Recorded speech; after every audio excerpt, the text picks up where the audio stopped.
Hi friends అందరికీ. సడన్గా ఖమ్మం రావడం జరిగింది. ఖమ్మం వచ్చినా అంటే ఇంకా ఇంటికి రాక తప్పదు. ఈవినింగ్ టైం కదా, కొంగల చెరువు నుంచి గోళ్ళకు బయలుదేరినాయి. నాకు బాగా నచ్చిన వాతావరణంలో మా ఊరు ఒకటి, అందులో పొలాలు చెరువు పక్కపక్కనే ఉంటాయి కదా. ఇది మా ఊరి పొలం. కొంచెం జూమ్ చేస్తే పక్కనే మొక్కజొన్న, అది మా పొలమే. ఈ పక్కనే ఉన్న చెట్టు సెంటిమెంట్, మా మైసమ్మ తల్లి ఉన్న చెట్టు. అది సెంటిమెంట్ ఎప్పటి నుంచో ఉంటుంది, చాలా సంవత్సరాల ఏజ్ దానికి. ఇటు కొంచెం టర్న్ అయితే పక్కనే వైరా రిజర్వాయర్, చాలా పీస్ఫుల్ ఏరియా. ఇంకా చేపల వేటకి కొంచెం టైం ఉంది. నీళ్ళు తగ్గినాయి అని చెప్పి చెరువుకి కలెక్టర్ గారు ఆర్డర్ ఇవ్వలేదు. చెరువులో నీళ్ళు పెరిగితే ఆర్డర్ ఇస్తారు చెరువులో చేపలు పట్టడానికి. ఇక్కడ వైరా ఉంది కదా, వైరాకి రావాలంటే ఇదంతా చుట్టూ తిరిగి 10 కిలోమీటర్స్ రావాలి. చెరువు ఎండిపోతే ఇది షార్ట్ కట్. ఇక్కడ నుంచి మొదలుపెట్టి ఇలా చెరువు వెంబడే ఇలా వెళ్తే షార్ట్ కట్ 2 కిలోమీటర్స్లో వెళ్ళిపోతాం వైరాకి. ఈ వీడియో చూసే ఖమ్మం డిస్టిక్లో నా సర్కిల్ వాళ్ళకైతే ఇదంతా తెలుసు. కాకపోతే చాలామంది వేరే వాళ్ళకి తెలియదు కదా, వేరే వాళ్ళు కూడా ఉంటారు, వాళ్ళ కోసం చెప్తున్నా. ఇది చూసారు కదా, ఇదంతా ఎండిపోయిన వాతావరణం అంతా ఒకప్పుడు నీళ్ళతో నిండి ఉండేది. ఎండాకాలం వచ్చింది కదా, చెరువు అంతా ఎండిపోతుంది. అందులో కింద పొలాలకు వాటర్ వదలాలి కదా. చెరువుకి వైరా దగ్గరలో ఆనకట్ట ఉంది. ఆనకట్ట దగ్గర నుంచి కింద పొలాలకు వాటర్ వదలడం జరుగుతుంది. ఇప్పుడు నేను మీకు చూపించేది నరసింహ బోర్డు అంటారు. ఆ చెట్లు అవి కనిపించేది. ఒకప్పుడు నరసింహస్వామి ఆ గుట్ట మీద వెలిసిండు అని చెప్తుంటారు మా ఊరి వాళ్ళు. ఇక పొలం విషయానికి వస్తే మా ఊరి మొక్కజొన్న పక్కనే ఉన్నాయి. ఇక్కడ పక్కనే ఉన్నా చూడండి, వెనక్కి కనిపించేది లిఫ్ట్ అంటారు. అది ఎత్తిపోతల పథకం. ఎప్పటితో అది నేను పుట్టక ముందే కట్టించారు. ఈ చుట్టుపక్కల ఉన్న 1000 ఎకరాలు ప్లస్ చెరువు మొత్తం మా స్థానమే. దీన్ని మా తాతలు వాళ్ళ యొక్క రాణులకు మరియు వాళ్ళ సరదాలకు విలాసాలకు అమ్మడం జరిగింది.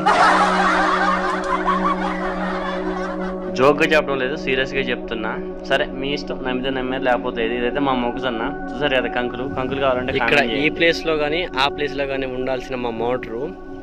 అంటే మోటార్ ఇక్కడ నుంచి ఈ గుంటలో వాటర్, అక్కడ నుంచి ఇక్కడ ఈ గుంట వరకు ఇక్కడి వరకు వాటర్ వస్తాయి ఫుట్బాల్ నుంచి.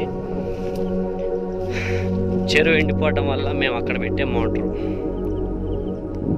చూసారు కదా, మా మోటార్ అక్కడ ఉంది. ఇలాంటి పీస్ఫుల్ వాతావరణం మీరు ఎక్కడ చూస్తుంటారు.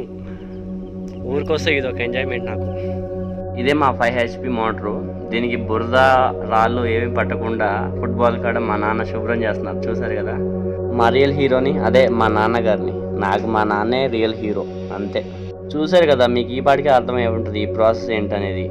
ఇందులో నీళ్ళు పోయాలి, నీళ్ళు పోసి అందులో వదిలితే మోటార్ వేస్తే వాటర్ తంతది, తెలుసు కదా.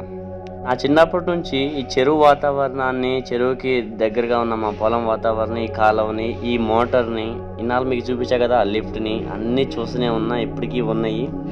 చెరువు వాతావరణానికి వందల్లో వేలల్లో ఎగిరే పక్షుల్ని ఇప్పుడు మీకు ఒకసారి చూపిస్తా చూడండి.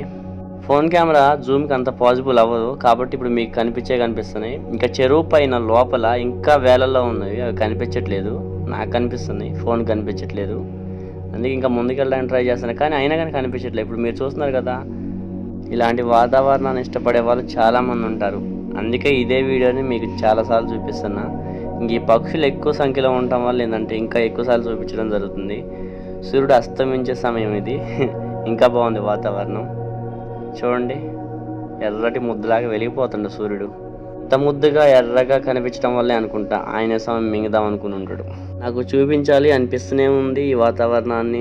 మీకు కూడా చూడాలనిపిస్తూనే ఉండొచ్చు, నాకు తెలుసు. కరెంటు తీగ లాగడానికి ఎక్కువ ఇబ్బంది అవుతుందని చెప్పి ఇక్కడ వరకు పోల్ లాగిచ్చాము మొక్కజొన్న పొలానికి అనుకొని. అదే చీకటి పడుతుంది, కంకులు ఇచ్చుకుని వెళ్ళిపోదాం. చూసారు కదా, మా నాన్నగారు మొక్కజొన్న కంకులు విరుస్తున్నారు హైదరాబాద్ తీసుకెళ్ళడానికి. చాలా ఇరవాలి, నేను కూడా ఇచ్చేవాడిని. కాకపోతే వీడియో ఎవరు తీస్తారు, మీరు తీస్తారా? తీలేరు కదా, అందుకే నేను వీడియో తీస్తున్నా. మా నాన్నగారు ఇరుస్తున్నారు. బస్తా నేనే పట్టుకున్నా, ఒక చేత్తో బస్తా పట్టుకుని ఒక చేత్తో ఇరుస్తున్నా. ఈ స్వీట్ కాని కాదు, ఆడమగ మొక్కజొన్న కంకులు అంటారు, సీడ్ కంకులు ఇవి. ఇది ఆడమగ సీడ్ అంటారు. ఒక 4 ఆడవి ఒక మొగది, 4 ఆడవి ఒక మొగది, అలా వేసుకుంటూ పోతారు సాళ్ళు. ఆడవాటికి పీకలు పైన ఉంటాయి కదా పూలు, సింపుల్గా చెప్పాలంటే మీ భాషలో. అవి వచ్చాక, అవి రాకముందే పీకేస్తారు. మగవాటికి మాత్రం రావాలి. ఆ మగవాటికి పైన ఉన్న పుప్పొడి రాలి సంపర్కం జరిగి కంకులు రావడం జరుగుతుంది. ఆడకంకులు మనం ఏంటంటే ఎక్స్పోర్ట్ చేస్తాం, అమ్ముతాం. మొక్కంకులు ఏంటంటే ఊరికినే పోతాయి, వాటి వల్ల పెద్ద యూజ్ ఉండదు, అంటే అమ్మకానికి యూజ్ ఉండదు, ఎవరు కొనేవాళ్ళు ఉండరు. దానివల్ల ఏంటంటే కొంతమంది గేదెలుగా వేస్తారు, కొంతమంది మొక్కజొన్న బూరెలు గారెలు వంటివి వండుతారు. ఎవరి టేస్ట్కి తగ్గట్టు వాళ్ళు వాడుకుంటారు. మనం మాత్రం మన టేస్ట్కి తగ్గట్టుగా మన రేంజ్కి సరిపోయిన హైదరాబాద్కి ఎన్ని తీసుకోవాలో అన్ని తీసుకోవడానికి వచ్చాను నేనైతే. మా నాన్నగారు ఇడుస్తూనే ఉన్నారు, నేను తీసుకుని సంచులు వేసుకుంటూనే ఉన్నా. సమయం ఏమి మించిపోలేదు ఫ్రెండ్స్. ఈ వీడియో చూసే వాళ్ళు ఎవరికైనా కంకులు కావాలి అంటే కామెంట్ పెట్టండి, నేను అడ్రస్ చెప్తే వెళ్ళి తీసుకోండి. రియల్గా చెప్తున్నా, కంకులు తినాలి ఏమైనా ఎవరికి ఉండదు. KG 100, 200 something. స్వీట్ కార్న్ డిమాండ్ని బట్టి ఎవరికి కావాల్సినవి వాళ్ళు కొనుక్కొని తింటుంటారు. నేనైతే ఫ్రీగానే ఇస్తాను అన్ను. మరి ఫ్రీగా ఇస్తారా? కాకపోతే బెటరు నా దగ్గర. కావాలంటే కామెంట్ చేయండి ఫ్రెండ్స్. ఇక్కడే ఉండిపోతేలా? మీకు నచ్చిన వాతావరణాన్ని కూడా చూపించాలి కదా. ఇప్పుడు చూపిస్తా, కొంచెం జూమ్ చేసి. చూసారు కదా ఎంత ఎండిపోయిందో. మీకు విషయం చెప్పాలి, ఇది ఎండిపోయింది కదా, మళ్ళీ చెరువులోకి నీళ్లు నింపినప్పుడు ఈ ఎండిపోయిన మట్టిని చేపలు ఎక్కడిదక్కడ తినేసి ఫుల్గా తినేసి పడుకుంటాయి. చేపలకి ఎండిపోయిన మట్టి అంటే చాలా ఇష్టం. టేస్ట్ అదొక టేస్ట్, అంటే వాటి టేస్ట్ మనకి తెలియదు కదా. చూడండి, మొత్తానికి అయితే చెరువు దగ్గరకు వచ్చిన, చెరువులోకి దిగి మరీ మాట్లాడుతున్నా. ఇక్కడ నుంచి నేను చూపించే వరకు ఈత కొట్టుకుంటూ వెళ్ళగలుగుతా. ఏముంది, వెనకీత ముందేత ఈత అనుకుంటా, రొప్పు రాకుండా సునాయాసంగా ఈజీగా వెళ్ళగలుగుతా. ఎక్స్పీరియన్స్ ఉంది, 7 years ఎక్స్పీరియన్స్ ఉంది. చిన్నప్పుడు బడేకి కొట్టి మరీ ఈత కొట్టినాం కదా. ఇక్కడ చూసారు కదా చేపలు, ఈ 2 చేపలు చచ్చిపోయి ఒడ్డుకు కొట్టుకొని వచ్చినాయి. ప్రతిదీ చూపించాలి కదా, లేకపోతే ఈ వాతావరణంలో మీరు మిస్ అయ్యారంటే మళ్ళీ నన్ను తిట్టుకుంటారు. ఇక్కడ చూసారు కదా ఈ బుట్ట, ఇది రొయ్యల బుట్ట అంటారు. రొయ్యలు పట్టడానికి దీన్ని వాడతారు. దీన్ని ఎలా వాడతారు ఏంటనేది మీకు ఒడ్డుకు తీసుకొచ్చి ఎక్స్ప్లెయిన్ చేస్తాను నెక్స్ట్. ఇది ఒక సముద్రం వాతావరణం లాగా ఉంది, అంటే నేను చూపించే విధానం కూడా అలాగే ఉంది మీకు. ఇప్పుడు ఈ బుట్ట నేను ఒడ్డుకు తీసుకొచ్చి మీకు చూపిస్తా. ఇది రొయ్యల పట్టడానికి వాడతారు.